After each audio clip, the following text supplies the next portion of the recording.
This is XENOPHOBE on the Atari 7800, and this game gets the award for the most depressing music ever. The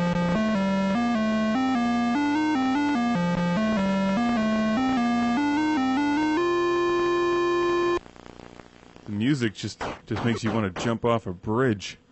And so do the controls in this game. In fact, there's many things wrong with XENOPHOBE on the Atari 7800.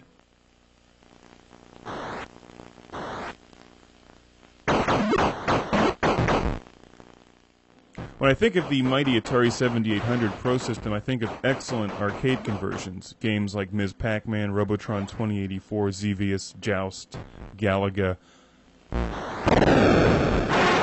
XENOPHOBE doesn't really fit in with the rest of them. And many of us are more familiar with the NES version, which has its own share of problems. But here on XENOPHOBE, the major problem for the Atari version is that instead of a button for jumping, you have a button for shooting and for throwing the grenade.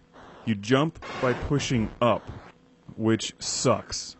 Therefore, when you're moving your character left or right around the screen, if you happen to slightly push upwards in any way, the guy jumps and he can leap into the door and knock himself down. Or when you're stooping down to collect something and then you stand back up, he'll jump. And the unhatched alien eggs look like heads of cabbage. The NES controller also only has two buttons, but one of them is a jump button, and then to throw the grenade you push down, and then I think push jump. Which is also somewhat awkward, but it's a lot better than just pushing up to jump. I talked about the arcade game XENOPHOBE more in my review for the Nintendo Entertainment System version. And I love the arcade game. I played the arcade XENOPHOBE machine many times. When they brought the game to the Nintendo, Sunsoft did the development work on that. Looks like Atari did the work here on this game at the very end of the short, non-successful lifespan of the Atari 7800. The colors are very muted. It's not a very vibrant game. The music is terrible.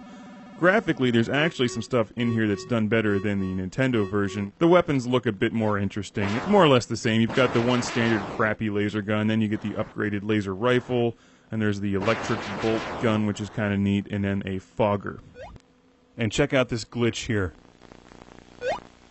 I was trying to pick up that piece of hose, and after several tries, although it was making a sound like I'd picked it up, it never actually picked it up, and then something exploded. Perhaps it was my patience with this game.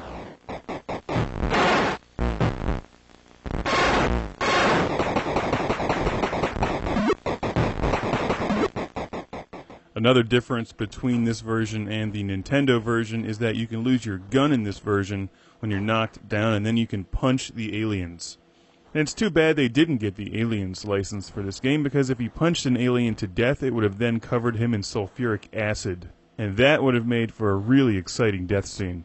They could have been really creative with it too and had the acid drip through the top layer of the screen into the bottom layer of the screen. If you're playing in a two-player mode, the acid could have rained down on the guy below you, dissolved him, and then gone right through the bottom of the spaceship and sucked everybody into the vacuum of space, thereby awarding you bonus points for being stupid enough to try to punch an alien in the first place.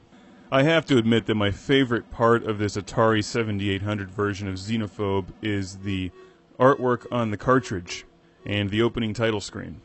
I find it amusing, the busty lady with the laser rifle and the grinning alien.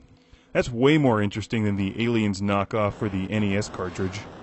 This version doesn't give you multiple characters to select like the Nintendo version. However, you can change your difficulty level. There's 4 different levels to challenge your XENOPHOBE skills, although you'll most likely be bored within 20 seconds of any of them.